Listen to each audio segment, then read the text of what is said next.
Good morning, guys. I'm Mary Beth. Welcome back to my YouTube channel.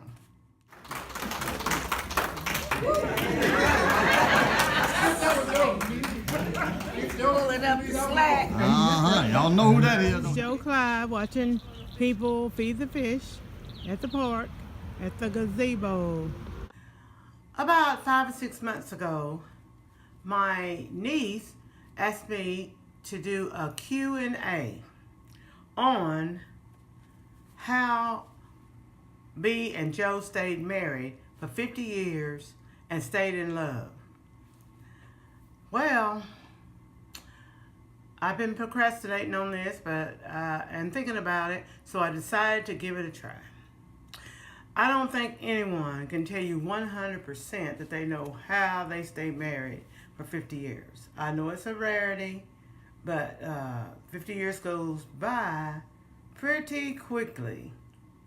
So, I wrote her questions down, and I have 3 or 4 other women that wrote me questions. I asked them to on another video, and so I'm going to try my best to give some answers. Number 1, and this is from MM. I'm not going to say their name. When you have an argument, how can the couple come to terms with the argument without saying things you will regret? Well, fortunately, me and Joe don't have too many arguments, and we have had some, I'm very sure, over the last 50 years, but you have to think about what you are saying and why you're saying it. If it's that difficult thing, talk it through. Do not go to bed mad with each other, and try to figure out if it's that important to your well-being. And that's about all I can say about arguments. So, number 2. This is from JB, and she's the one that asked me to do the question and answer. And she knows me well. As you guys juggle with the joys, pain, struggles of raising a large family, how did y'all manage to make time needed to grow and foster a marriage that would endure anything thrown its way? Well, when me and Joe got married, we were very young. I was 18 and he was 20. So we didn't have any kids. We didn't have any kids for almost 2 years. So we had time to get started. He and I had got engaged for Christmas that year, and we were going to get married in June. So about a year before that, we knew we were thinking about it, but I was in high school, he was out and he was working. So his mother and him bought us a house, a little house, Jim Walter house, and we started to fix it up, and they dared us to go and stay in it while we were dating. But we started to fix it up, so we had a good start in life. When you get a good start, it makes things smoother. So after we had kids, we knew from me babysitting from the 9th grade until I graduated for this doctor and his wife, that when you had this baby, the baby could survive in his own bed. That helped us a lot. And the baby needed to go to bed at like 8:30 so that you can have time to nurture your relationship.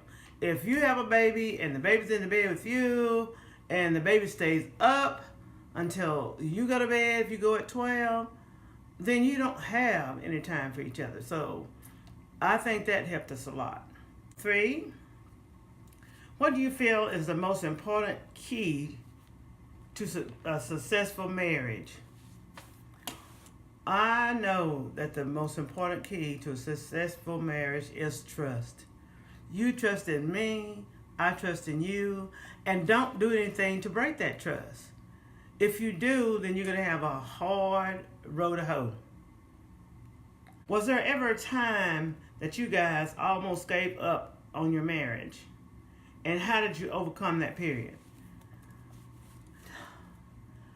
No, we have never given up on our marriage. I don't think we ever had that bad of a time because we stayed busy. We were from a small town, about 7,000 people.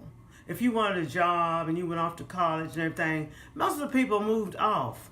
And so there was about 10 couples of us that stayed. We went to school too, but I went to LVN school first. Then I went on to RN school. A lot of these friends, you know, went to work at, we had plenty of jobs in Jasper, the factories and different stuff. So we stayed in Jasper. We formed a softball team. And I'll show you the picture. These were our husbands and little baby DeKendrick.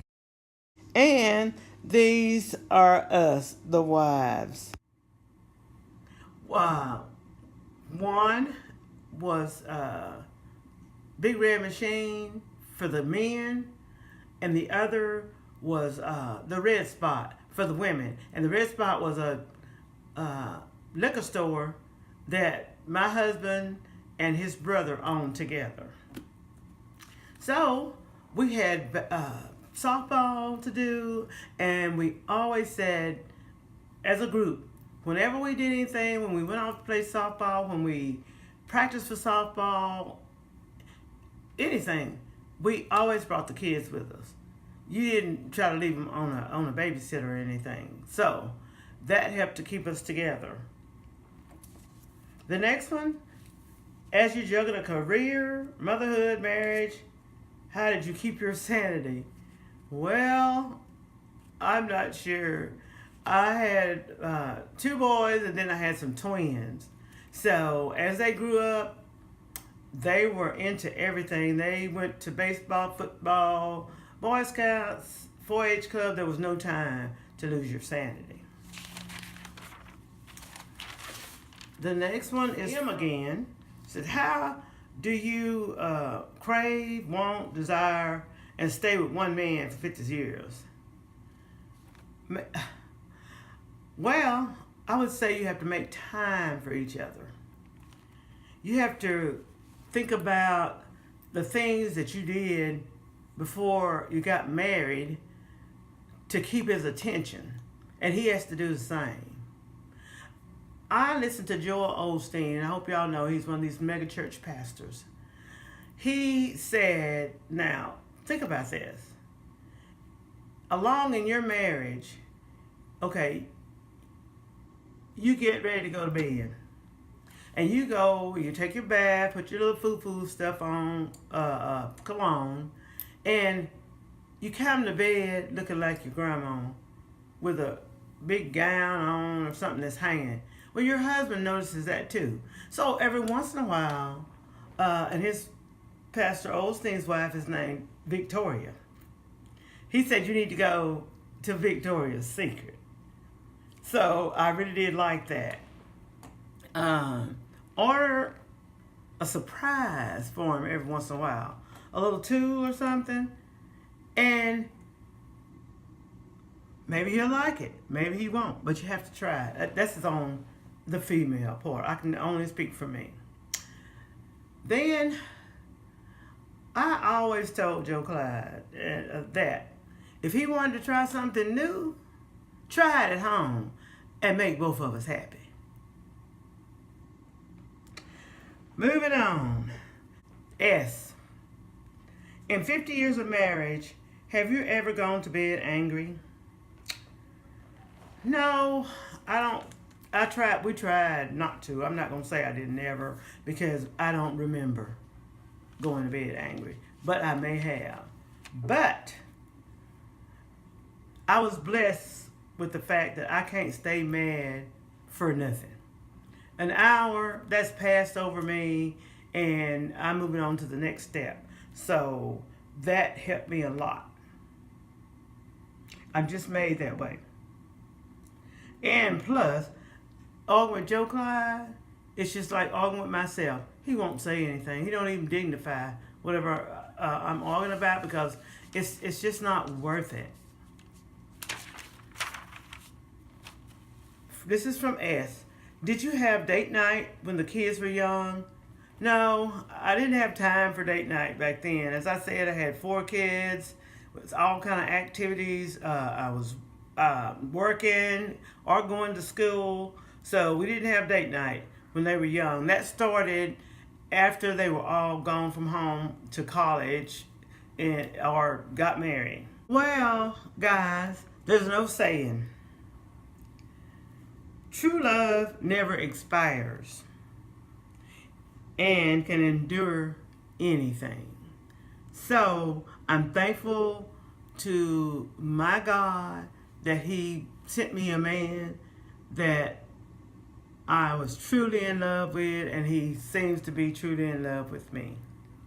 And one other thing, I always let Him have my way. This is the last question probably that I can answer on this video. How do you handle a situation when you want to do certain things that is important to you, but Joe is dead set against it? We talk it out until we manage it. We figure it out. If you don't want me to do this, and you tell me why. If I don't want you to do this, I tell you why. Come to a compromise. We've been married 50 years and we still have to compromise on different things. So you have to work on a marriage. And believe it or not, if you have 4 kids, 2 jobs, dog, build a house, take a vacation, that 50 years flies by. I don't know where it went. But anyway, I'm going to do another one. If you have any questions, go down to the bottom, write me some questions. I'll try to answer them to the best of my ability. And I need you to like, share, comment, and subscribe to our channel. If you stay to the end of my video, touch me in Joe Clyde's face, and you can subscribe from there. I hope I helped some. Bye.